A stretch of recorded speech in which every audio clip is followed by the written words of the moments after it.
ఇవాళ ఒకటి చెప్పి రేపొద్దున నిన్న అలా చెప్పాను సారీ అని చెప్పే దేవుడు ఎంత మాత్రమో కాదు. ఆయన ఏదైనా కాలాలు ఆయనకి సంబంధించినవి ఆయన వర్తమానంలో మాట్లాడుతూ భవిష్యత్తును చూడగలిగే దేవుడు. భవిష్యత్తులో ఉండి కూడా గతాన్ని జ్ఞాపకం చేసుకునేటువంటి దేవుడు. కాలాలకి కర్త కర్మ కూడా ఆయనే. అందుకే దావీదు కూడా నా కాలగతులన్నీ నీ యొక్క పుస్తకంలో లేదా నీ చేతుల్లో ఉన్నాయని చెప్పి తెలియజేసి ఉన్నారు. ఇది మార్చి నెల మొదటి విశ్రాంతి, మొదటి తారీఖు. మనకి ఈ పరిశుద్ధ బైబిల్ గ్రంథానుసారం, వాక్యానుసారం, దేవుని యొక్క ప్రణాళిక ప్రకారం, దేవుని యొక్క సంకల్పం ప్రకారం ఇది విడుదలకు సంబంధించిన నెల. దేవునికి స్తోత్రం కలుగుగాక. విడుదల అంటే పస్కా నెలకి సంబంధించినటువంటి పాస్ఓవర్ అంటాం. దేవుడు ఎప్పుడు కూడా ఒకవేళ దేవుడైతే సమస్త విశ్వానికి దేవుడై ఉంటారు. మనం అంగీకరించకపోయినా సరే ఆయన అన్ని జాతులకి, అన్ని మతాల వారికి, అన్ని కులాల వారికి, అన్ని దేశాల వారికి, అన్ని ప్రాంతాల వారికి ఆయన దేవుడై ఉంటారు. దేవునికి స్తోత్రం కలుగుగాక. అయితే ఈ పస్కా అనేటువంటిది లేకపోతే ఈ విశ్రాంతి అనేటువంటిది, ఉదాహరణకి నేను పక్కా హిందూ తత్వంలోంచి, హిందూ దేవుళ్ళు, హిందూ ఆచారాలు నేను పాటించినంతగా, నేను చేసినంతగా, నేను చదువుకున్నంతగా దైవిక గ్రంథాలు, భగవద్గీత కానివ్వండి, కొంతమంది భక్తుల జీవిత చరిత్రలు, అన్నమయ్యకి సంబంధించి, భక్త రామదాసుకి సంబంధించి, ఇలా చాలా ఇంతవరకే శతకాలు, నారాయణ శతకమని, రామదాసు శతకమని, ఇలా ఈ గ్రంథాలన్నింటిలో భక్తికి సంబంధించిన ఎన్నో విషయాల్లో కొంచెం లోతుగానే స్టడీ చేసుకుని వచ్చిన తర్వాత నిజమైనటువంటి రక్షకుడు, నిజమైనటువంటి ముక్తిని ప్రదాత, నిజంగా మానవ జీవితానికి కర్త కర్మ మూలమైనటువంటి వాడు, ఏ పాపము అంటని వాడు, ఏ జనన మరణ చక్రములు ఇరుక్కోని వాడు, పాపిని నశింప చేయకుండా, పాపి కంటుకున్న పాపం అనే రోగాన్ని నశింప చేయటానికి ఆయనే భూమి మీదకి వచ్చినటువంటి వాడు.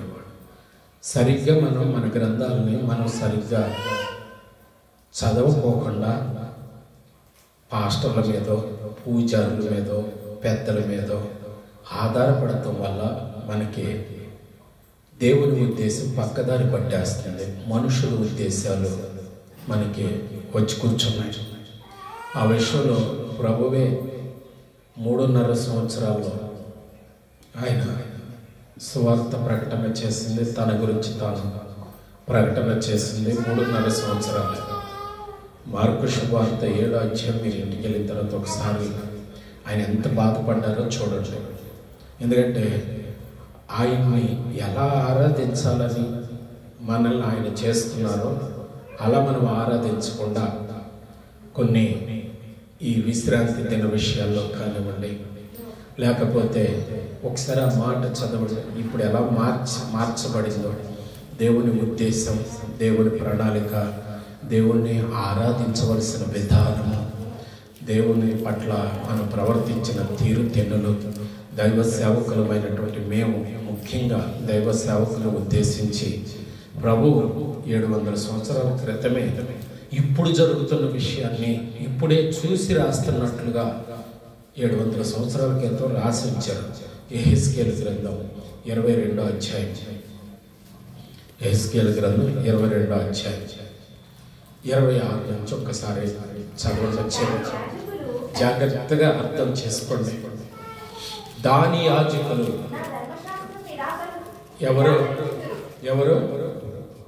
ఎవరు నిరాకరించేది? మీరా?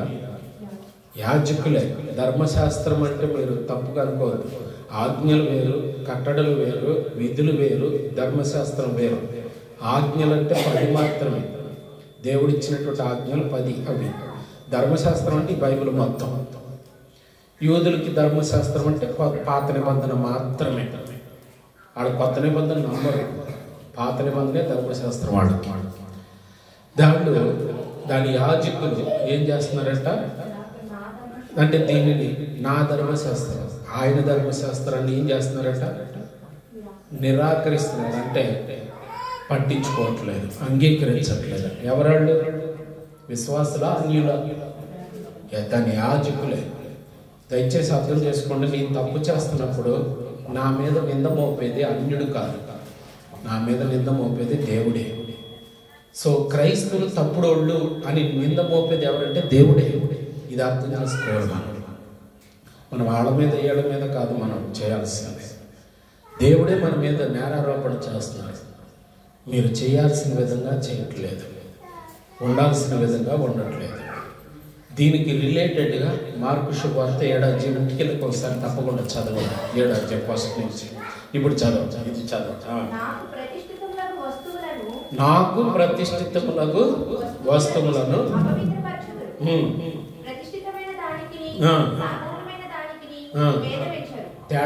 తేడా లేకుండా పోయింది. ఏది దేవుని వస్తువో, ఏది దైవికమైందో, ఏది సాధారణమైందో తేడా అసలు లేకుండా పోయింది. ఎవరిని ఉద్దేశించి ఆయన అనేది ఈ మాట? మిమ్మల్ని కాదు, యాజకులు అలా తయారయ్యారు అనే కోణంలో ప్రభువు. ఎందుకంటే యాజకులు మారితే మీరు మారుతారు. యాజకులు ఎలా మారుతారు? ఆయన్ని బట్టి మారాలి. ఆయన ఏమన్నారు పౌలు గారు? నేను ఆయనను బట్టి నడుచుకుంటున్నాను, ఆయన్ని పోలి నడుచుకుంటున్నాను, నన్ను పోలి మీరు నడుచుకోండి. ఒక మనిషిని మనం పోలి ఎప్పుడు నడుచుకోవాలంటే ఆ మనిషి ఆయన్ని గొర్రెపిల్ల దేవుడిని పోలి నడుచుకుంటేనే నడుచుకోవాలి.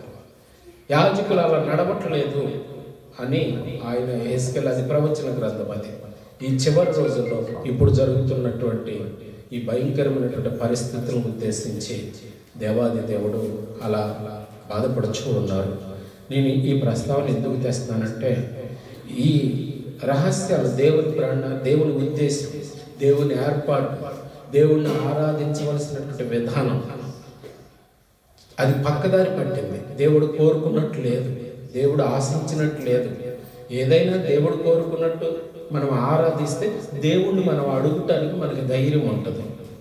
ఎందుకంటే ఆయన కోరుకున్నట్టు మనం ఆరాధిస్తున్నాం, ఆయన ఉండమన్నట్టు మనం ఉంటున్నప్పుడు ఆయన మనం ఏదైనా అడిగేటప్పుడు విశ్వాసంతో అడగడానికి మన లోపల ధైర్యం వస్తుంది. కాబట్టి ఆ చివరి మీరు విషయాలు చదువుకుంటే ప్రభు అన్నారు, నేను దేశాన్ని పాడు చేయబోతున్నాను. ఎందుకంటే నా యాజకులే పాడయ్యారు కాబట్టి నేను దేశాన్ని పాడు చేయబోతున్నాను. కానీ ఎవరన్నా ఒక్క సేవకుడు నా కోపానికి అడ్డంగా నిలబడితే, అంటే కింద మీరు చదివితే లాస్ట్ వచ్చిన అంటాడు, బద్దలైన బండ సందులలో, బద్దలైన గోడ సందులలో బీట్లు వారినటువంటి, అంటే ఆ దేవుడి పునాదులు, దేవుడు కట్టినటువంటి గోడ బీట్లు వచ్చేసి, అంటే మనుషుల పద్ధతులు ఎక్కువైనాయి. ఆ మధ్యలో నిలబడగలిగితే, ఏ యాజకుడన్నా వచ్చి ఆ మధ్యలో నిలబడగలిగితే నేను ఆ దేశాన్ని పాడు చేయను అంటున్నాడు. ఒకవేళ అలా నిలబడగలిగే వాడు ఎవడన్నా ఉన్నాడని ఆయన ఆకాశం నుండి చూస్తున్నాడు. చూసి ఒకవేళ ఎవరైనా నిలబడితే ఏం చేస్తానంటున్నాడంటే నా ఉగ్రతను దేశం మీద పోర్లించును అంటున్నాడు. మీకు పరమార్థం అర్థమై ఉండవచ్చు. ఆయన కోరుకున్నట్టు మన పాట, ఆయన కోరుకున్నట్టు మన ప్రార్థన, ఆయన కోరుకున్నట్టు మన ఆరాధన, మన జీవన విధానం ఉంటే ఆయన కోపాన్ని నువ్వే చల్లార్చవచ్చు అంటున్నాడు ఆయన. దేవునికి స్తోత్రం. నిన్ను బట్టి 106వ కీర్తన మనం చదువుతాం. మోషే నువ్వు కనుక అడ్డుపడి ఉండకపోతే కనుక ఒక్క దెబ్బతో నేను ఇశ్రాయేలుని చంపేవాడిని అన్నాడు.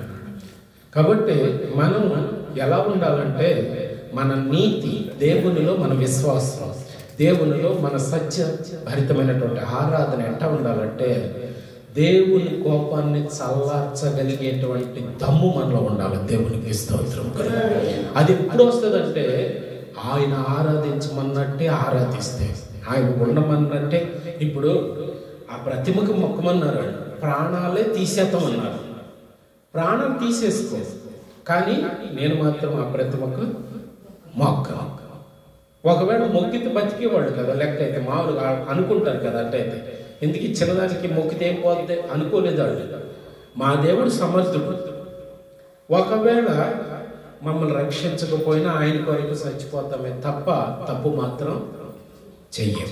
కాబట్టి ఆ మర్మం అది ఆరాధనలో ఉండవలసింది, అది పరిస్థితుల్లో ఉండవలసింది. అది మనకి ఆడి దగ్గర వీడి దగ్గర మనకేం చేస్తాడు, నరమాత్రం నీకేం చేస్తాడు అన్నాడు ఆయన. కొండల వైపు గుట్టల వైపు కన్నులు ఎత్తుదినా నరుడు ఏం చేస్తాడు నీకు?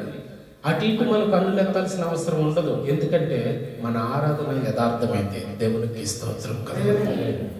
కాబట్టి దేవునితో మాట్లాడటం మనం అలవాటు చేసుకుంటే ప్రార్థన ద్వారా మనం ఏ పరిస్థితినైనా మనం ఎదుర్కోగలుగుతాం.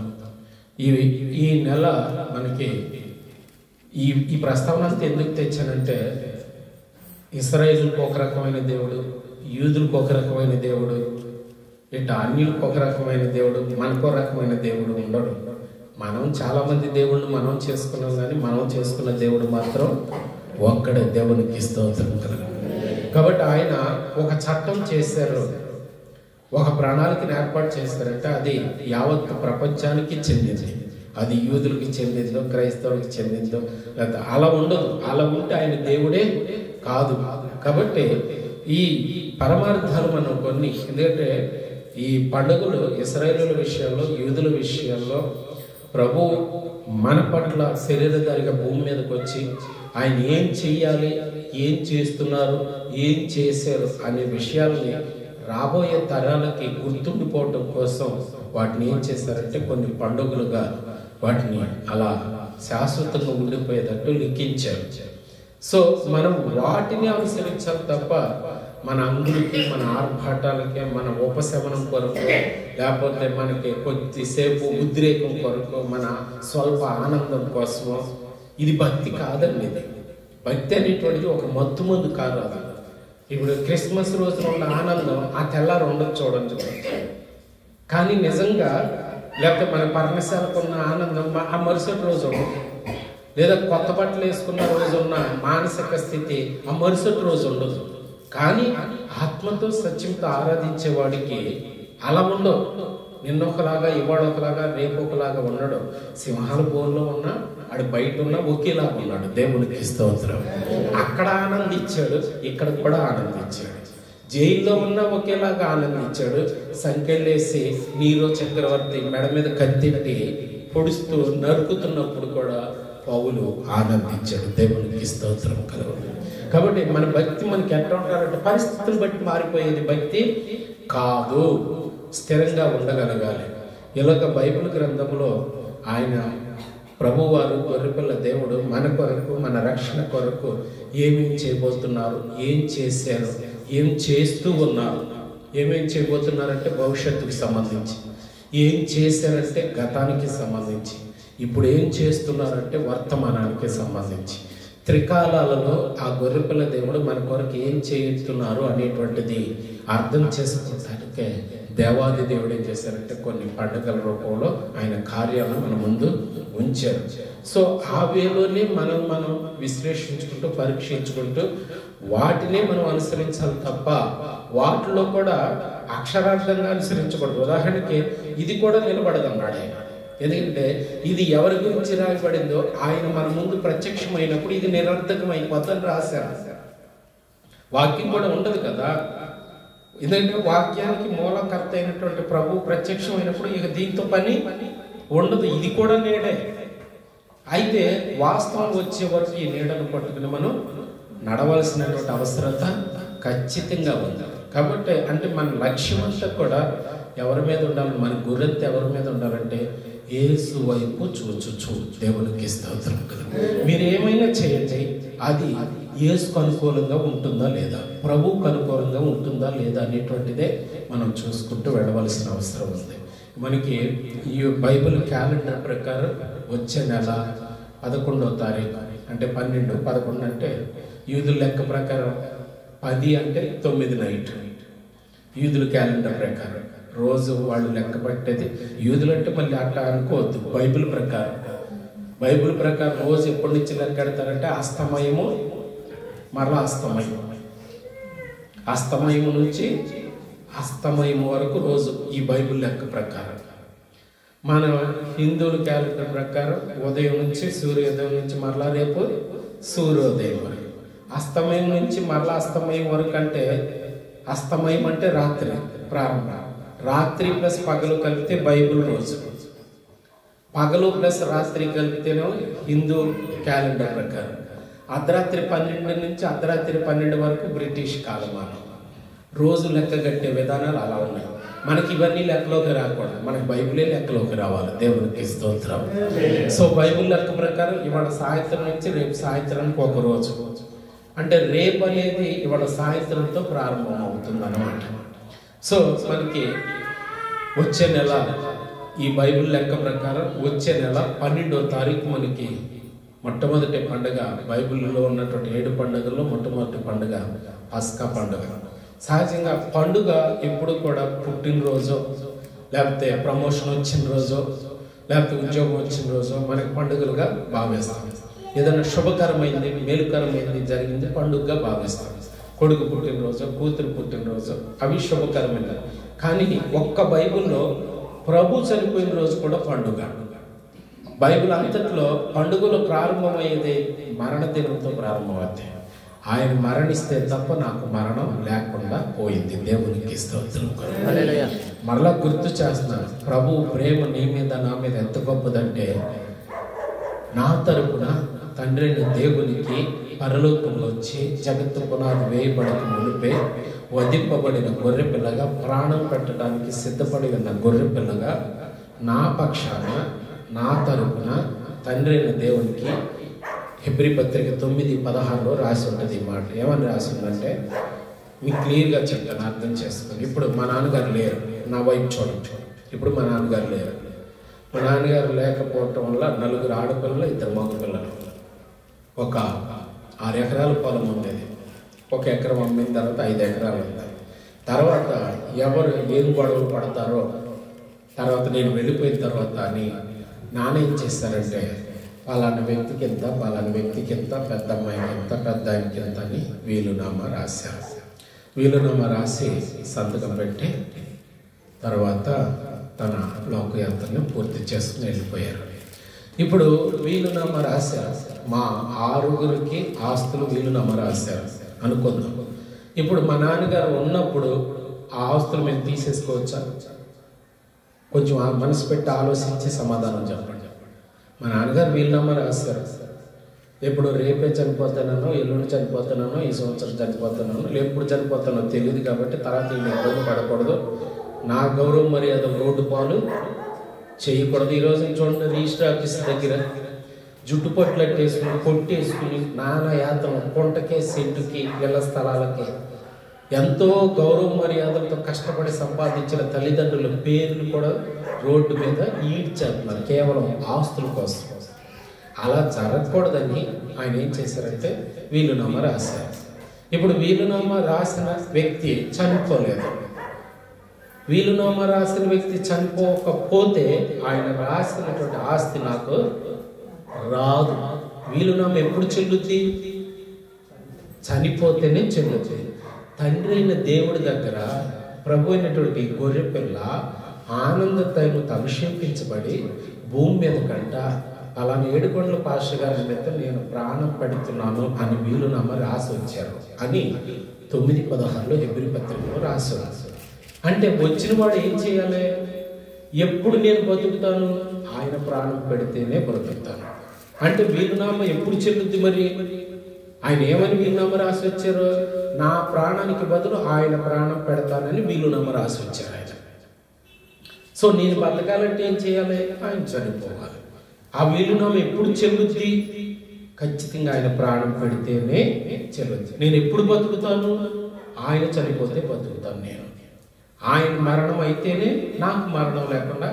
కాబట్టి ఇప్పుడు క్రీస్తు యేసునందు ఉన్న వారికి ఏ శిక్ష విధి లేదు. అంటే దాని అర్థం ఏంటంటే ఆయన ఏ విషయంలో వీలునామా రాశారో ఆ విషయంలో ఆయన చనిపోయారు. చనిపోయిన తర్వాత నా పేరు రాసినటువంటి ఆస్తి నాకు ఖచ్చితంగా చెందించింది. నా పేరు రాసిన ఆస్తి ఏంటంటే నాకు మరణం లేకుండా. దేవునికి స్తోత్రం. కాబట్టి ప్రభువు నీ పట్ల నా పట్ల ఇంత బాధ్యత కలిగి ఉన్నారు. ఆయన చేసినటువంటి ఆ బలియాగాన్ని మనం జ్ఞాపకం చేసుకుంటూ ఈ నెలని సహజంగా ఏమని పిలుస్తారంటే బైబిల్లో దీనిని పస్కా నెల అని పిలుస్తారు. ఎలా అయితే ముస్లిమ్స్కి రంజాన్ నెల, హిందువులకి కార్తీక మాసం ఒక ప్రత్యేకమైన నెల ఉంటుంది ఆరాధనకు సంబంధించి. యూదులు ఈ నెలని పస్కా నెలగా ప్రారంభం చేస్తారు.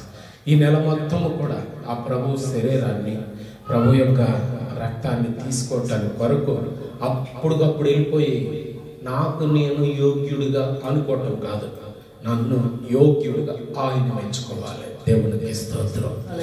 ఎవడైనా పాత్రలో రొట్టెలో కానీ ద్రాక్షారసంలో కానీ ఆ ప్రభురాత్రి బల్లారాధనలో చేయి పెట్టాలనుకుంటే వాడు తనను తాను ఎలాగా పరిశీలించుకుని పరీక్షించుకుని, యోగ్యుడు అంటే అర్థం ఏంటంటే యోగ్యుడిని కాదు అని తెలుసుకుని, నేను ఈ రొట్టె తీసుకోవటానికి ద్రాక్షరసం తీసుకోవటానికి నేను అర్హుడిని కాదు అని తెలుసుకోవటమే యోగ్యత. దేవునికి స్తోత్రం.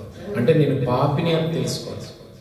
సో దానికి సంబంధించినటువంటి విషయాలన్నీ కూడా ఏదంటే ఆ బల్లారాధనలో ప్రభురాత్రి భోజన సంస్కారంలో పాలు పంపులు పొందటం అనేటువంటిది అప్పటికప్పుడు వెళ్ళిపోయి స్నానం చేసి తలార స్నానం చేసి తెల్లబట్టలు వేసుకుని వెళ్ళిపోయి ఏదో ఆచారంగా తీసుకుని తింటే ఏం జరిగిందో మీ అందరికీ తెలుసు. 12 మందిలో ఆ రాత్రి ప్రేమ విందులో ఒక ముక్క విరిచి ఇస్కరియోతు యోధా గారికి అందించినప్పుడు వెంటనే యోధాలోకి దురాత్మ ప్రవేశించిందని రాశారు.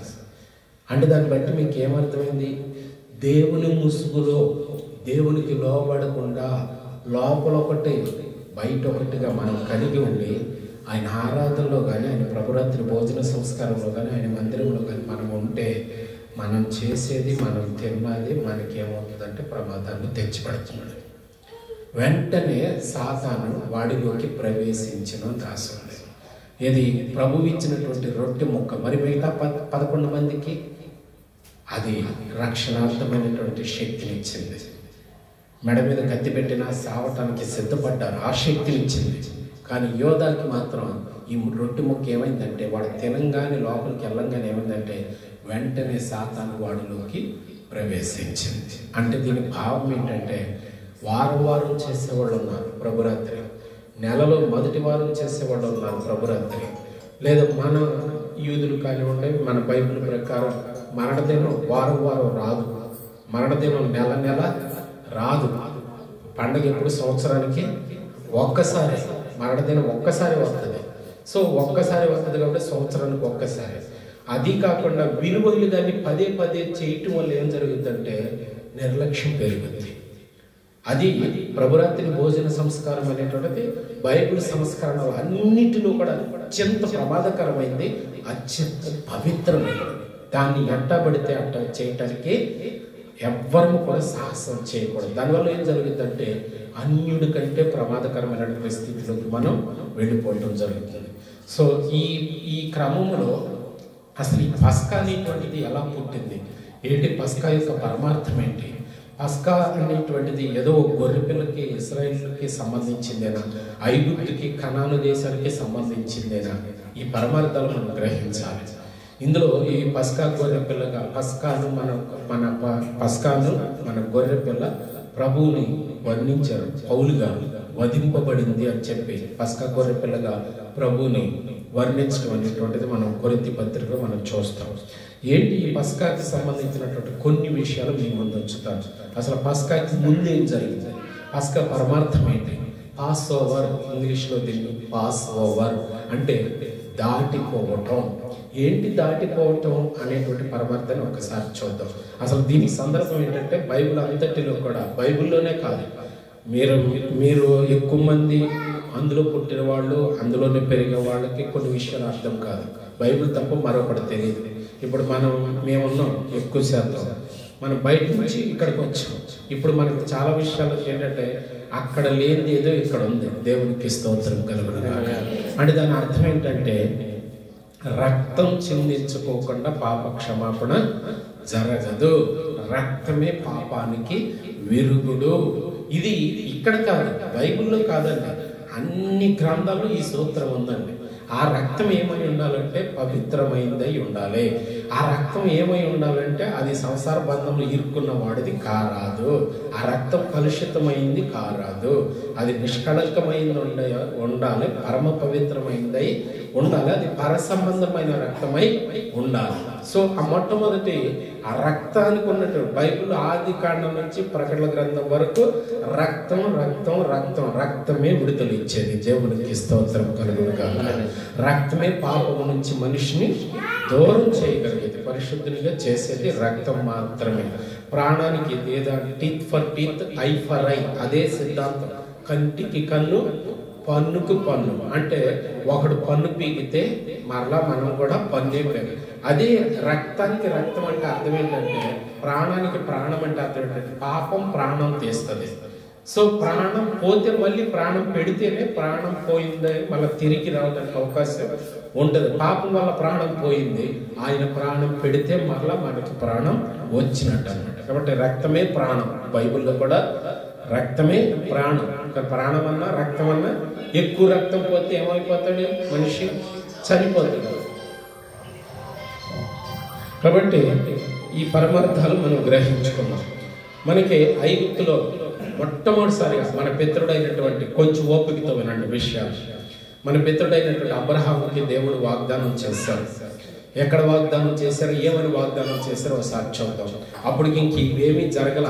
అబ్రహాంకి ఇంకా మ్యారేజ్ అవ్వలేదు, అబ్రహాంకి ఇంకా కొడుకు పుట్టలేదు, అబ్రహాంకి మనవాళ్ళు ఇంకా కవలలు కూడా ఇంకా పుట్టలేదు, యాకోబు సంతతి 12 మంది ఇంకా రాలేదు. కానీ అప్పుడే దేవుడు అబ్రహాంకి ఒక వాగ్దానం చేశారు. 15వ అధ్యాయం బైబిల్లో ఇచ్చేయండి, కొంచెం ఓపికతో వినండి. 15వ అధ్యాయం ఆది కాండము 15వ అధ్యాయము 13వ వచనం నుంచి చదవండి. నీ సంతతి వారు తమది కాని పరదేశమందు. వింటున్నారా జాగ్రత్త? ఎవరి సంతతే?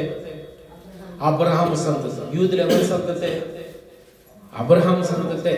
అబ్రహాం సంతతి మొత్తము యూదులుగానే చెప్పుకొస్తాం అన్నమాట. చదవండి. తమది కాని పరదేశమందు నివసించి. ఎక్కడది తమది కాని పరదేశం? ఏది? ఐగుప్తు అన్నమాట. ఇప్పుడు కూడా మనం ఎక్కడ ఉన్నాం? మనం కూడా పరదేశంలో, పరదేశమును యాత్రికులము అయి ఉన్నామని అర్థమవుతుందా మీకు? మనం యాత్ర కోసం భూమి మీదకి వచ్చాం. మన దేశం ఇది కానే కాదు. ఆయన బెర్గ్మెన్స్ గారు పాట పాడతారు, మీరు విన్నారు లేదు? నా సొంత దేశము పరలోకమే, ఎప్పుడు నీ చూస్తాను. నా సొంత దేశము పరలోకమే, ఎప్పుడు నీ చూస్తాను. అద్భుతమైన పరలోకమే నా మాట, పరిశుద్ధమే నా శ్వాస. అంతరంగం గాలి పేరవటం వదలటం ఎప్పుడు కూడా పవిత్రంగా ఉంటేనంట ఇక పరలోకపు అనుభూతిని. ఆ పరలోకం మన దేశం అది. అక్కడి నుంచి మనం ఇక్కడికి వచ్చాం. మరలా అక్కడికి వెళ్ళటం అనేటువంటిది మనం చేసే వాటి మీద ఆధారపడి ఉంటుంది. పుట్టకముందు మనం అందరం పవిత్రులు కాదా? దేవుని యొద్ద నుంచి పంపబడిన వాళ్ళం కాదా? కాబట్టి పుట్టకముందు మనం అందరం దేవుని వద్దే ఉన్నాం. కానీ మరలా దేవుని వద్దకే వెళతామా లేదా అనేది మనం చేసే కర్మలు బట్టి ఆధారపడి ఉంటుంది. అందుకే పరీక్షా సమయం మానవ జీవితం.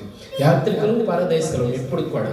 అప్పుడు కూడా అబ్రహాం ఏంటంటే 400 సంవత్సరాల పాటు మీరు పరదేశులై ఉంటారు, మీ దేశం కాని దేశంలో మీరు ఉంటారు అని అప్పుడు దేవుడు అబ్రహాంతో మాట్లాడుచున్నాడు. చదవండి. ఆ దేశపు వారికి దాసులుగా ఉందరు. ఎట్ట ఉంటారు వీళ్ళు? ఎవరికి వీళ్ళు దాసులుగా ఉన్నారు? బానిసలుగా ఉన్నారు. ఐగుప్తీయులకి వీళ్ళు ఉన్నారు. అప్పుడు ఉన్నారా? ఉంటారా? ఉంటారు.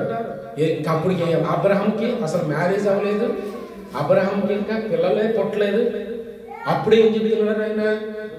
మొత్తం సంతతి మొత్తం పలానా దేశంలో ఉంటారు, ఎన్ని సంవత్సరాలు ఉంటారో కూడా చెప్పేస్తున్నాడు. దేవునికి స్తోత్రం.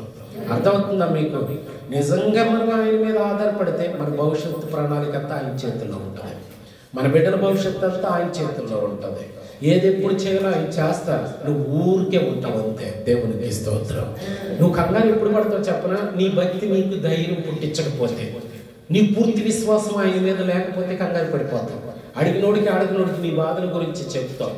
కానీ నిజంగా ఆయన మీద ఆధారపడిన వాడు ఆయనకే చెప్పుకుంటాడు. దేవునికి స్తోత్రం. అంతే, ఆయనకే చెప్పుకుంటాడు, మౌనంగా ఉంటాడు. ఆడికి చెప్పడం అంటే అర్థమేంటి తెలుసా? మన దేవుడు తక్కువ చేయటం, మన దేవుడు చేయట్లేదని చెప్పటం, దేవుడి విలువను తగ్గించటం. అర్థమవుతుందా మీకు? ఆకాశం నుంచి అగ్ని దిగుద్దో లేదో అనుమానం లేకోకుండా కట్టెలపై ఇచ్చాడు. దేవునికి స్తోత్రం కలుగు. మళ్ళీ కొండలతో నీళ్లు పోపించాడు. నీళ్లు పోపించి మోకాళ్ళైతే దిగుద్దు అనేటువంటి గ్యారెంటీతో కళ్ళ ఎదుట చూపించాడు ఆయన. ఎంత విశ్వాసం, ఎంత పవిత్రత, ఎంత నీతి, ఎలా నమ్మాడు దేవుని గుండెల్లో అర్థం చేసుకోండి మీరు. మనలాంటి మనుషుడే అన్నాడు ప్రభు ఏలియా మనలాంటి స్వభావం కలవాడే అన్నాడు. మరి ఎట్లా చేశాడు ఇల్లు? దేవుడు ఏలియా చేతిలో ఒక మన టీవీ రిమోట్ లాగా అయిపోయాడు. ఏ ఛానల్ కావాలంటే ఆ ఛానల్ కుర్చీలో కూర్చుని నువ్వు వెంట నొప్పుకుంటావు. దేవుని ఎప్పుడు దింపాలంటే అప్పుడు దింపుకున్నాడు. ఎప్పుడు ఆకాశం నుంచి వర్షం కురవకూడదు అన్నాడు, నొక్కాడంటే వర్షం కురవకుండా మానేశాడు దేవుడు. మళ్ళీ నొక్కాడంటే మళ్ళీ 3.5 సంవత్సరాలకు వర్షం కురిపించాడు. ఇగో వర్షం రాబోతుంది, నువ్వు తొందరగా ఇంటికెళ్ళి గుర్రం ఎక్కి ఇంటికెళ్ళి అన్నం తిని అన్నాడు అహాబుతో. ఎంత ఎలాగంటే ఒక్కటే, ఎలా ఆరాధించమన్నాడు దేవుడిని అలా ఆరాధించుకున్నాడు ఆయన.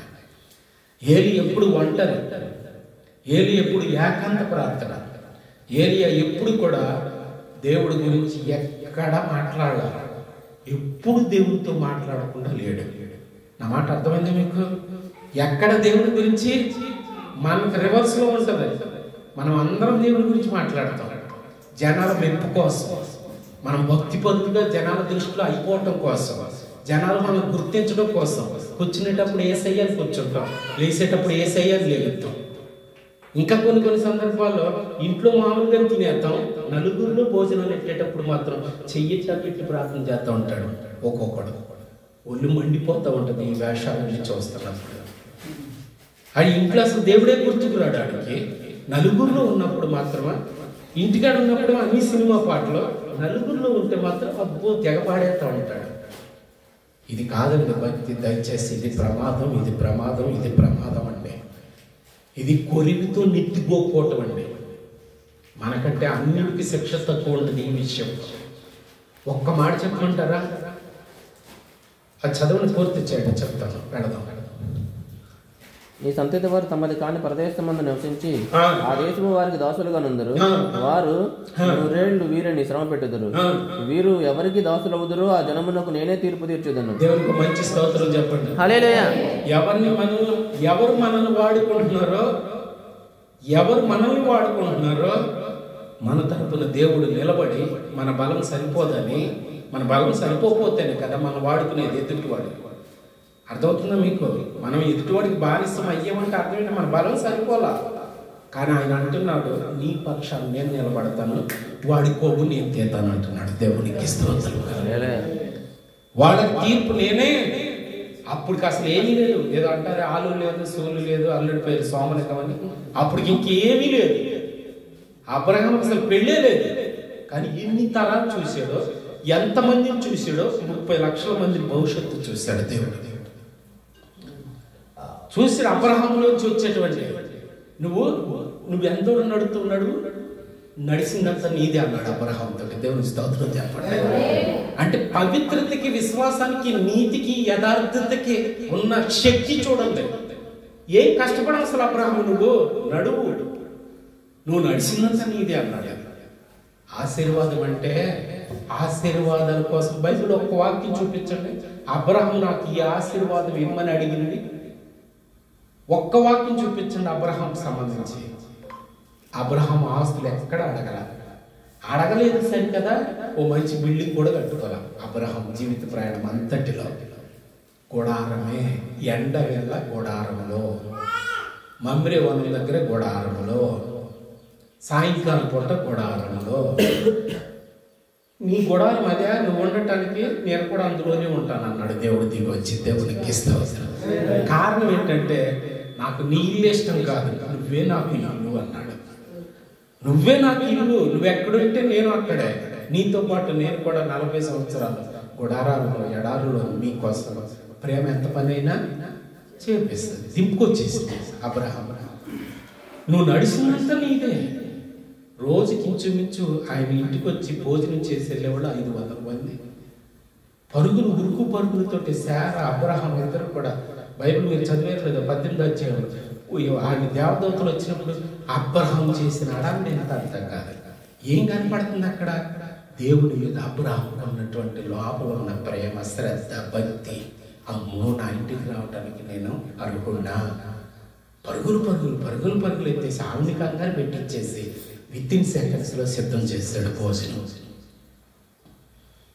అందుకే అబ్రహాంతో దేవుడు మాట్లాడాడు, ఇదిగో నీ సంతతిని నేను ఇలా విస్తరింపచేస్తున్నాను. అక్కడ ఆ వాగ్దానం నెరవేరింది. నెరవేరి ఐగుప్తు దేశంలో 70 మంది తెల్లాడు మనోడు. యోసేపు అక్కడికి వెళ్ళిన తర్వాత ఎంతమంది అయ్యారు వాళ్ళు? ప్రారంభంలో 70 మంది. 70 మంది ఎన్ని లక్షలు అయ్యారు? 30 లక్షలు దాటిపోయారు. స్త్రీలు పురుషులు కాకుండా 6 లక్షలు. స్త్రీలను కూడా వేసుకుంటే లెక్కేసి ఎవరిని 18 సంవత్సరాలు వయసు నిండిన వాళ్ళు లెక్కేస్తారు. బైబిలే 6 లక్షలు తెలిపింది. అంటే ప్రతి పురుషుడికి ఒక భార్య. ఆ కాలంలో బహుభార్యత్వం ఉండేది. పిల్లలు 15 మంది 20 మంది ఉండేవాళ్ళు ఒక్కొక్కడికి. ఎందుకంటే 15 మంది 20 మంది ఉంటే కానీ చివరికి వచ్చేటప్పటికి 2-3 మిగిలేవాళ్ళు. ఎందుకంటే ఇప్పుడున్న వ్యాక్సిన్ అప్పుడు ఏమి లేవు, ఎక్కువ మంది చనిపోయేవాళ్ళు. అసలు ఎందుకు 30 లక్షల మందిలో ఎంతమంది వచ్చారండి వాగ్దాన దేశానికి? ఆ తరం నుంచి వచ్చిన వాడు ఎంతమంది? 40 సంవత్సరాల్లో రాలిపోయింది. 30 లక్షలు లెక్కేసుకుంటే కేవలం 2 చేరారు. 2 యెహోషువ కాలేబు మాత్రమే చేరారు. ఆ తరం మొత్తం రాలిపోయింది. అంతటి అబ్రహాముకు ఉన్నటువంటి ఆ భాగ్యం ఎలా వచ్చిందంటే అబ్రహాము దేవుని మీద అనుకున్న గుణం అంత గొప్పది. ఆ మాట ఇచ్చాడు దేవుడు. ఇచ్చిన తర్వాత ఆయన బయటికి తీసుకురావాలి. అబ్రహాముకి ఇచ్చిన మాటను బట్టి బయటికి తీసుకొస్తున్నాడు తప్ప వీళ్ళ మీద ఉన్న ప్రేమను మాత్రం కాదు. దేవునికి స్తోత్రం. అందుకే మనం ఇష్టలుగా ఉంటే రేపొద్దున మన పిల్లలు భూమి మీద సొక్కుగా ఉంటారు. మనం దేవునికి ఇష్టలుగా ఉంటే సొలొమోను దేవుడు చెప్పిన మాట, మీ నాన్నకి ఇచ్చిన మాటను బట్టి నువ్వు ఎంత విచ్చలవిడిగా బతికినా సరే నిన్ను నేనేం చేయలేకపోతున్నాను రా, మీ నాన్న ప్రార్థన అడ్డమవుతుందిరా అన్నాడు. అమ్మ ప్రార్థన, నాన్న ప్రార్థన బిడ్డలకు అడ్డం రావాలి. అలా అబ్రహాము శారాలాగా దేవుని మీద ఆధారపడాలి పూర్తిగా. అబ్రహాము జీవితంలో సొంత ప్రయత్నం ఒక్కడు చూపించండి దేవుని విషయంలో. వాళ్ళ నాన్న తెరహు ప్రతి సంవత్సరం జరిగే చంద్రదేవుడి యొక్క ఉత్సవాలు, చంద్రదేవుడి యొక్క సంబరాలకి బొమ్మలు చేసి అమ్ముతుంటే నాన్నే వ్యతిరేకించాడు. అందుకే దేవుడు ఏమన్నాడు? నాన్ను కూడా వదిలిరారా బయటికి అన్నాడు. ప్రభు ఏమన్నారు? నీకు అడ్డం వస్తున్నారా ఆరాధనలో? నీ భార్యనైనా, నీ తల్లినైనా, నీ చెల్లినైనా వదిలేమన్నాడు ఆయన. అంటే దాని అర్థం ఏంటి? దేవునికి వ్యతిరేకంగా చేసేవాళ్ళు ఎవరైనా సరే వాళ్ళ పెంటతో సమానంగా వదిలేయటమే. వదిలితేనే. కానీ తప్పు చేశాడు అబ్రహాం. ఎవరిని? పెదన తమ్ముడు బాబాయ్ కొడుకుని వెంట పెట్టుకున్నాడు. ఎందుకంటే భార్య తల్లి చిన్నప్పుడే చనిపోయింది, తెరహు భార్య. నాన్న ఒంటరివాడు అనుకున్నాడు, మరి ఏం తెలియదు, వెంట పెట్టుకుని వచ్చాడు. ఎన్ని ఇబ్బందులు ఎదుర్కొన్నాడు తెలుసా నాన్న వెనకాల తీసుకొస్తాం వల్ల. తెరహు చనిపోయిన తర్వాత అబ్రహాం ప్రయాణం సాగింది. కారణం ఏంటంటే తెరహు విగ్రహారాధికుడు, చంద్రదేవుని ఆరాధించేవాడు, సూర్యుడిని ఆరాధించేవాడు. ఇన్ని దారుణమైన పరిస్థితి. సరే బయలుదేరి వచ్చిన తర్వాత, ఐగుప్తు దేశంలోకి వచ్చిన తర్వాత ఎన్ని ప్రయత్నాలు చేసినా సరే ఇశ్రాయేలుని వదిలిపెట్టాడా? పరో వదిలిపెట్టలేదు. పైగా ఏమన్నాడో తెలుసా? ఒక మాట చదవడు బైబిల్ గ్రంథం నిర్గమకాండం ఓపెన్ చేయండి. పస్కాకు సంబంధించిన విషయాలు, దానికి ముందు జరిగినవి మీకు కొన్ని క్లుప్తంగా తెలియచేద్దాం. దయచేసి క్షమించండి. కొంచెం నిర్గమకాండం 5వ అధ్యాయం. నిర్గమకాండం 5వ అధ్యాయం ఒక 10 నిమిషాలు. నిర్గమకాండం 5వ అధ్యాయం 2వ వచనం.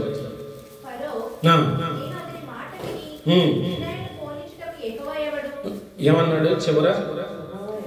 ఆ మాట వాడొచ్చా? కానీ వాడేడు, ఆడి బలుపు అంతగా అలా ఉంది. నిజానికి ఆ మాట వాడటాన్ని బట్టే యెహోవా ఎవరు ఆడికి చూపించాడు దేవునికి స్తోత్రం కలగ. అహంకారం అంత ప్రమాదం. ఇది మనం ఇక్కడ చదువుకుని ఇలా పరు అహంకారం అలా ఉందా అంటాం. మనకి మన అంతరంగంలో ఈ సందర్భంలో కాకపోయినా మన వేరే వాటిలో మనకి కూడా ఒక అహంకారపు పొర అడ్డం వస్తానే ఉంటుంది ఎక్కడో చోట, ఈగో అనేటువంటిది. ఈ మాట వాడాడు, యెహోవా ఎవడో నేను ఎందుకు పంపించాలి? ఒకసారి 7:4 ఒక్కసారి చదవండి. అదే గ్రంథం 7:4. ఎవరంటున్నారు? దేవుడే చెప్తున్నారు. ఫరో మీ మాట ఒక్క నిమిషం ఆగండి. యెహోవా దేవుని యొక్క చెయ్యి, యెహోవా దేవుని యొక్క చేయి యెషయా గ్రంథం 53 అధ్యాయం మీరు చదివితే నా దక్షిణ హస్తము అని యేసు ప్రభువుకి పేరు. దేవుని యొక్క కుడి హస్తం అని యేసు ప్రభువుకి పేరు. ఎవరిని పంపించారంట? మనకి యేసు ప్రభు కరుణమయుడు, ప్రేమమయుడు కదా, సాత్వికుడు కదా. చివరి యుద్ధం జరగబోతుంది. మీకు ఎవరికైనా తెలిసే లేదు భూమి మీద. ఆ యుద్ధం ఎవరు చేస్తున్నారో తెలుసా? యేసు ప్రభువే చేయబోతున్నారు. బైబిల్లో చివరికి జరిగే యుద్ధం అదే. యెహోవా అంటున్న మాట ఏంటంటే నా హస్తము ఏమంటారు? నా చెయ్యి ఐగుప్తు మీద వేసి. అంటే అప్పుడు ఐగుప్తులో దేవుని ప్రభావాన్ని కనపరిచింది ఎవరంటే యేసు ప్రభువారు. దేవునికి స్తోత్రం కలుగు. నా చెయ్యి ఐగుప్తు మీద వేసి ఏంటి చేత? గొప్ప తీర్పులు. తీర్పు కాదు, ఒకటి కాదు. ఎన్ని తీర్పులు చెప్పండి? ఎన్ని తీర్పులు? ఆనాటి నుంచి ఈనాటి వరకు ప్రపంచంలో ఏ కాంపిటేటివ్ ఎగ్జామ్ రాసినా సరే ఈ బిట్ వస్తుంది. జీకే. ఐగుప్తులో వచ్చినటువంటి తెగుళ్ళు ఎన్ని? 10 ప్లేగ్స్ అని ఉండదు. మీరు గూగుల్లో కొట్టినా సరే వచ్చారు. ఇది చరిత్ర. 10 రకాలైనటువంటి యెహోవా ఎవడు అన్నాడు కాడు. యెహోవా ఎవరో అన్నింటిలో చూపించాడు. ఆయన బలం ఏంటో, ఆయన ప్రభావం ఏంటో. ఐగుప్తులోంచి ఇశ్రాయేలు బయటికి తీసుకొస్తున్నప్పుడు అంట అన్యులంట పోత పోసిన విగ్రహాలలాగా నిలబడిపోయి స్టన్ అయిపోయారంటారే. ఆదికాండ నిర్గమకాండ 15 అధ్యాయంలో 11 నుంచి మీరు 13 వరకు చదివితేనంట యెహోవా ఎవడో ఇంకా కింద మీరు తర్వాత చదవండి 13 నుంచి 16 వరకు. 13 నుంచి 16 వరకు. నీవు విమోచించు నీ ప్రజలను నీ కృపచేత తోడుకొని పోతివి. వింటున్నారు మరి జాగ్రత్తగా? నీవు విమోచించిన నీ ప్రజలను దేని చేత? కృపచేత. దేవునికి స్తోత్రం చెప్పండి. కృపచేత తోడుకొని అంటే ఏంటి చెప్పండి? తోడు అంటే పక్కనే పెట్టుకొని. ఆ కాలపు మాట కాదండి అది. కృప అనేది ఆ కాలపు మాట, ఈ కాలపు మాట. అది ఈనాటికి చెందుతుంది. ఎవరైతే ఆయన రక్తము చేత విమోచించబడి షడ్రకు మెషకు అబేద్నెగోలాగా యథార్థమైనటువంటి ఆరాధన, యోసేపులాగా యథార్థమైనటువంటి నీతి, హృదయ శుద్ధి, కలుషితం కాని పవిత్ర జీవితాన్ని జీవిస్తారు. నా ప్రభు చెప్పే మాట ఏంటంటే తోడుకొని నాతో కలిసి నాతోనే నా నీడలాగా కృప చేత తోడుకొని నీ బలము చేత వారిని నీ పరిశుద్ధాలయమునకు నడిపించుతాయి. జనములు విని దిగులు పడుదురు. ఫిలిష్తీయుల నివాసులకు వేదన కలుగును. ఏదోము నాయకులు కలవరపడుదురు. మోయాబు బలిష్ఠులకు వణుకు పుట్టును. కనాను నివాసులందరూ దిగులుంది కరిగిపోవుదురు. భయము అధిక భయము వారికి కలుగును. యెహోవా నీ ప్రజలు అద్దరికి చేరు వరకు, నీవు సంపాదించి నీ ప్రజలు అద్దరికి చేరు వరకు నీ బాహుబలము చేత పగవారు రాతి వలె కదలకుందురు. పగవారు ఎట్లా ఉంటారంట? రాతి వల్లి అంటే బీసుకుపోయారంట. యెహోవా ఎవడో అని అడిగాడు కదా, ఆయన బయటికి ఆయన తీసుకొస్తుంటేనంట ఆయన బల పరాక్రమము చూసి అన్యులందరూ కూడా అంట రాయిలాగా బీసుకుపోయి అంట సోత ఉండిపోయారంట. అర్థమవుతుందో మీకు అక్కడ పరమసత్యం? యెహోవా ఎవడో అన్న మాటకి నా తీర్పుల చేత, మీద గొప్ప తీర్పుల చేత నా సేనలను, ఇశ్రాయేలులైన నా ప్రజలను ఐగుప్తు దేశంలో నుండి వెలుపలికి రప్పించదను. ఆడు రానివ్వడం, నా కుమారుడు పంపి రప్పిస్తాను. నా ప్రభావం ఏంటో ఆడ అహంకారానికి నేను సరైన సమాధానం చెప్తాను అని చెప్పేసి దేవుడు ఎన్ని రకాల తెగుళ్ళు, ఒకసారి 9:14 ఒకసారి చదవండి. నిర్గమకాండం.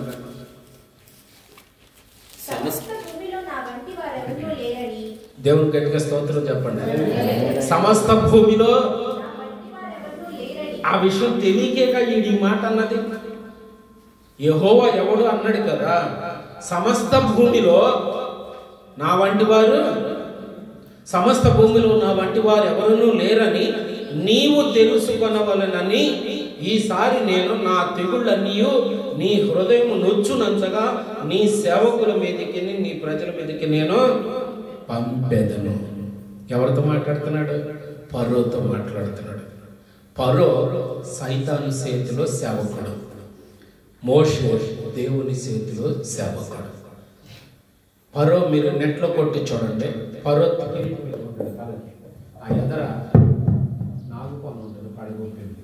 ఫరో కిరీటం అంటే ఫరో ఎవరు ప్రతినిధి అంటే, ఎవరి తరపున పనిచేస్తున్నాడంటే సైతాను తరపున పనిచేస్తున్నాడు.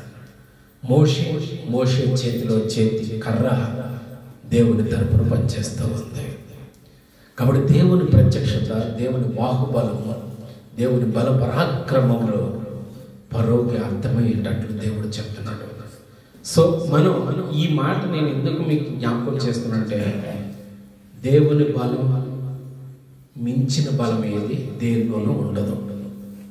దేవుని బలానికి మించిన బలం దేనిలోనూ ఉండదు. అంటే దేవుని కంటే మనం దేనిని ఎక్కువగా చూస్తున్నాము అంటే అర్థం ఏంటంటే, దేవుని బలం చనిపోలేదు, ఆయన కుమారుడు రక్తము చనిపోలేదు అని అర్థం. ఇది చాలా చాలా ప్రమాదకరమైనటువంటి పరిస్థితి. నిర్గమకాండం 12:12 ఒకసారి చదవండి. ఆ రాత్రి నేను ఐగుప్తు దేశమందు సంచరించి ఐగుప్తు దేశం అందరి మనుషులలో గాని జంతువుల్లోనే గాని తొలి సంతతి అంతయు హతము చేసి ఐగుప్తు దేవతలందరికీ తీర్పు చేసేదను. నేను యెహోవాను. ఏమన్నారు చివరా? నేనే. అంటే ఏంటి చెప్పండి ఒకసారి. ఎందుకంటే అన్నారు, ఒళ్ళు దగ్గర పెట్టుకో, ఎట్టబడితే అట్ట చేయమాక, ఎలా పడితే అట్ట ప్రవర్తించమాక. నేను యెహోవాను, నేను సృష్టికర్తను. నాకు అనుకూలంగా నువ్వు ప్రవర్తించాలి తప్ప అహంకారంతో నీకు నచ్చింది చేయమాక. ఎక్కడైనా నేను యెహోవాను అన్నారు అంటే ఆయన అర్థం ఏంటంటే, నా ఎదుట నువ్వు సింహం ముందు చిట్టెలుగులాగా గంతులేమాక, విర్రవేగమాక. నేను తలుసుకుంటే ఏమవుద్ది? అన్యులందరినీ రాళ్ళ వల్ల నుంచోబెట్టి వాడు బయటికి తీసుకొచ్చా. నువ్వెంత, నీ బతికెంత అంటున్నాడు ఫరోని. ఇవి ఫరోకి సంబంధించినవి కాదు. ఆయన పేరు పెట్టుకుని, ఆయన ముద్ర వేసుకొని, ఆయన అడుగుజాడలో నడుస్తానని ప్రమాణం చేస్తే, బాప్తిస్మం అన్నా, రొట్టె ద్రాక్ష రసం అన్నా దేవుడితో మన వాగ్దానమే కదా, దేవుడితో మన అగ్రిమెంట్ కదా. ఇట్ట బతుకుతానని చెప్పటమే కదా. అట్ట బతకమని బలవంతం నిన్ను తెచ్చాడు ఆయన, తేలేదు కదా. నువ్వే ఇష్టపూర్వకంగా వచ్చావు. వచ్చినప్పుడు ఆయనకు అనుకూలంగా బ్రతకాల్సిన అవసరం ఖచ్చితంగా ఉంది. ఇష్టపూర్వకంగా వచ్చి ఆయనకు అనుకూలంగా బ్రతకకపోతే ఆయన అంటున్న మాట ఏంటంటే, నేను యెహోవాను, నా ఎదుట నువ్వు కొప్పిగంతులు వెయ్యొద్దు. తొలి సంతతిని నిజంగా ఇప్పటికీ కూడా ఈజిప్ట్లో ఒక పిరమిడ్ తవ్వితే సమాధుల దగ్గర రాతి పలకలు పెడతారుగా, ఎప్పుడు చనిపోయారు పేర్లు అవి రాసి పలకలు పెడతారు. మామూలుగా సమాధుల దగ్గర ఫోటోతో సహా పెడతారు కొంతమంది. పెడితే ఒక సమాధి తవ్వితే ఆ సమాధిలో ఏమని రాస్తుందంటే, ఆ పలక మీద ఏమని రాస్తుందంటే, చివరి తెగులు 10వ తెగులు, అదే పాస్ఓవర్ పస్కా, ఏడిది తొలి సంతతి.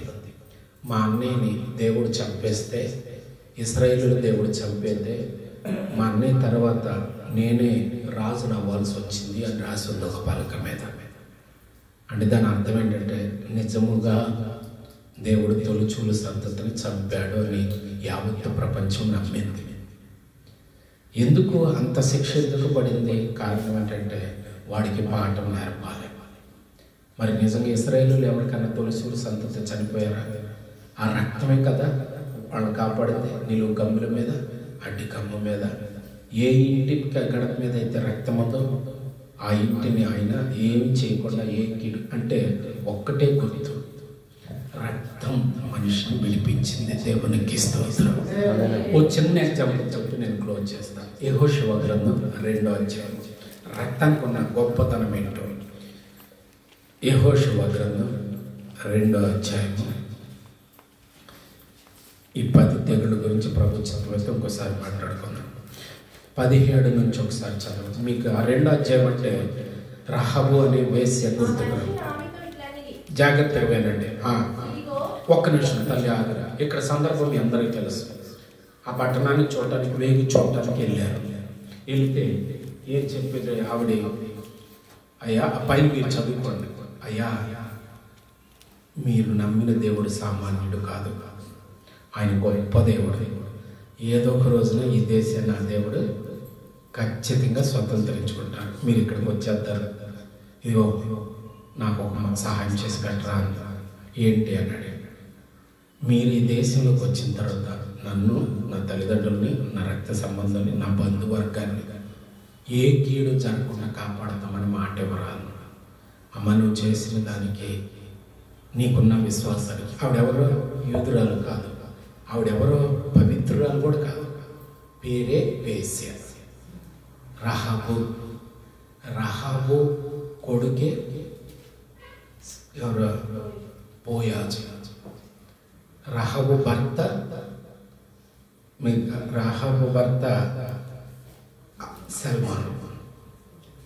సల్మాన్కి రహాబుకి పుట్టిన కొడుకే బోయాజు. బోయాజుకు పుట్టినవాడు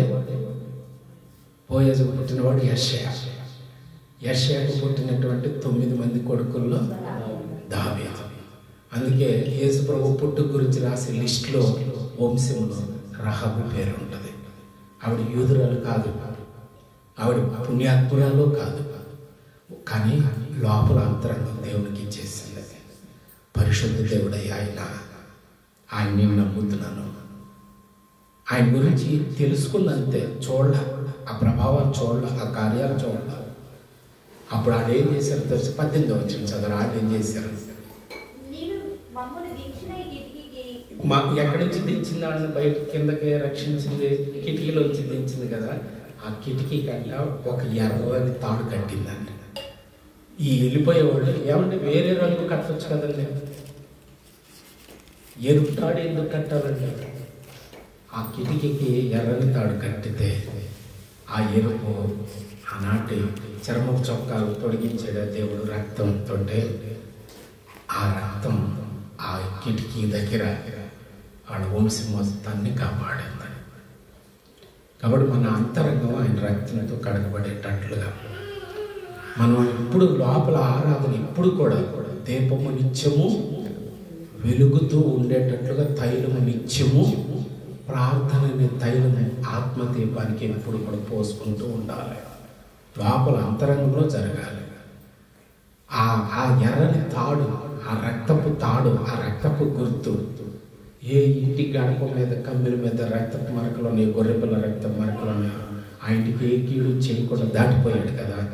అదే ఎర్రని తాడు, ఆ రక్తపు తాడు ఆ కనాను దేశానికి వచ్చినప్పుడు వాళ్ళందరినీ నాశనం చేసినప్పుడు ఆ రక్తం, ఆ ఎరుపు, ఆ రహబు అనే వేశ్యతో పాటు తన బంధువర్గం మొత్తాన్ని, తల్లిదండ్రులందరినీ రక్షించింది. జక్కయ్య దిగిరా నీ ఇంటికి. ఎవరిని బట్టి? ఒక్క అన్యుడైనటువంటి జక్కయ్య యూదుడు కాదు, అన్యుడే. నీ ఒక్కడిని బట్టి నీ ఇంటికి మొత్తం రక్షణ వచ్చింది. దిగిరా. ప్రతి ఇంటికి ఒక్క గొర్రె పిల్ల దేవునికి స్తోత్రం. కాబట్టి అర్థం చేసుకోండి, ఈ పరమార్థాలు అర్థం చేసుకోండి, ఇందులో దేవుని గొప్ప కార్యాలు అర్థం చేసుకోండి. ఈ 10 రకాల తెలుగుళ్ళు ప్రభు చిత్తమైతే నెక్స్ట్ వీక్ మనం మాట్లాడుకుందాం. ఆ చివరి తెగులే తొలి చూలు సంతతిని నాశనం చేయటం. అదే పాస్ ఓవర్, పస్కాలు చెప్పటం. ఆ పరమార్థం ఈనాటి యేసు ప్రభు రక్తానికి సాదృశ్యంగా ఆనాడు గొర్రెపిల్ల రక్తం వాళ్ళని విడిపించింది. ఈనాడు నీతిమంతుడు, యథార్థవంతుడు, మత్స, డాకు, కలుషితం లేనటువంటి అమూల్యమైనటువంటి రక్తం చేత మనము విడిపించబడ్డాం. ఏమంటే గొర్రెపిల్ల రక్తానికి అంత విలువ ఉంటే దేవాది దేవుని రక్తానికి ఇంకెంతో విలువ ఉంటుంది. మీ నిమిత్తం దేవునికి స్తోత్రం చెప్పండి. ఆయన శరీరం మీ నిమిత్తం, ఆయన రక్తము మీ నిమిత్తం. కాబట్టి తీసుకునేటప్పుడు నా నిమిత్తం, నా నిమిత్తం.